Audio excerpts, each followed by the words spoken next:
Жена с дочкой еще спали. Я аккуратно закрыл за собой дверь и торопливо спустился по лестнице. Опаздывать было нельзя, ведь я теперь директор собственной фирмы. Должен соответствовать. Выйдя во двор, я уже собирался сесть в машину, но в этот момент заметил соседского мальчика, который с самого утра уже был во дворе. «Иди отсюда! Убирайся!» — кричал он на маленького лохматого щенка, который, положив возле его ног палочку, смотрел своими большими влажными глазами, наполненными любовью к этому маленькому человеку. «Отстань!» — сказал. Снова. Грозно закричал Гришка, замахнувшись на надоедливого щенка. Тот отскочил в сторону, все так же с надеждой, глядя на мальчика. «Ты чего на него так грозно ругаешься?» — спросил я, позабыв о своей машине и направившись к нему. «Смотри, как он тебя любит, а ты...»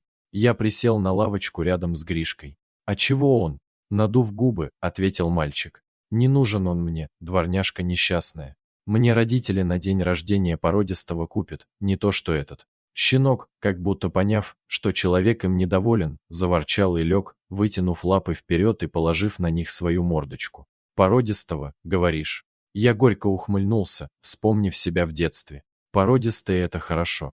Да только уверен ли ты, что он тебя так же любить будет? Смотри, вон дождик на него капает, а он лежит и ждет, когда ты на него сердиться перестанешь». Мальчишка нахмурился, не находя что ответить, а потом, немного подумав, добавил. «Пацаны говорят, что он беспородный, с такими только неудачники ходят. Знаешь, а ведь я в детстве так же, как ты, думал».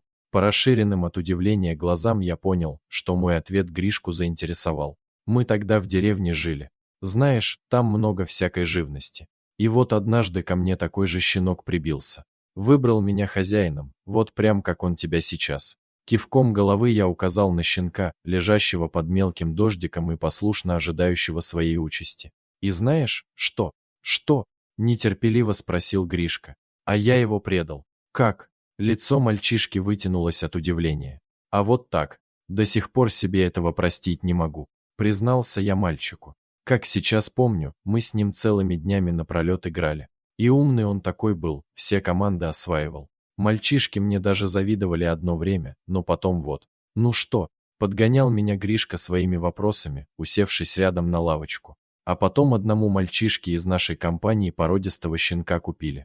У него даже и паспорт свой был, представляешь? Гришка, глядя прямо мне в лицо, соглашаясь, кивнул головой. Так вот, все сразу за ним бегать стали, нахваливать, завидовать, а на моего щенка больше никто и внимания не обращал, какие бы он команды не выполнял. И даже посмеиваться начали. «Дворняжка», — говорили. «Беспородный, как ты выразился». Я улыбнулся, взглянув на Гришку. Он уже ничего не возражал и не спрашивал, а молча слушал мой рассказ и думал о чем-то своем. И вот однажды собрались мы всей компанией на поляне за деревней. Играли, бегали, дурачились, как обычно. И тут Димка со своим породистым щенком пришел. Все опять его начали наглаживать и восхищаться, какой он красивый, умный, дорогой.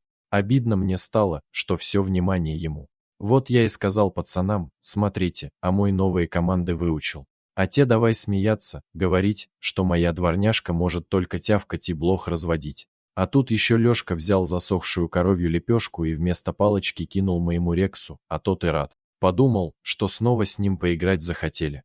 Подпрыгнул и поймал, будто палку ему кинули. Да так старался, что проглотил кусочек. Как начали пацаны смеяться над ним. «Фу», — говорят, «да у тебя щенок коровьими лепешками питается, значит, и ты такой же». Потрунивать надо мной начали. Обидно мне до слез стало. Разозлился я и кричу. «Да пошли вы!»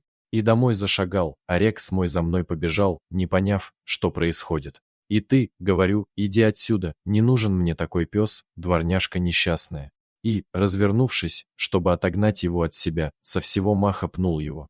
Рекс аж подлетел, перевернулся в воздухе и на бок упал. А пацаны вновь смеяться начали, пальцами на нас показывая. А я до сих пор глаза этого щенка помню, как он смотрел на меня.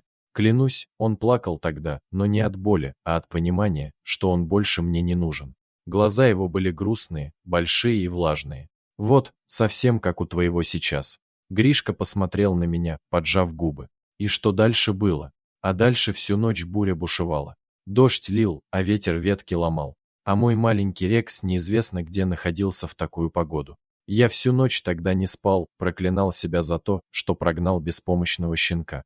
А ведь он меня так любил. Пацанов ругал за то, что смеялись и дразнили. А потом, как только рассвело, я быстренько штаны натянул и, пока родители не видят, побежал на улицу искать друга своего, беспородного.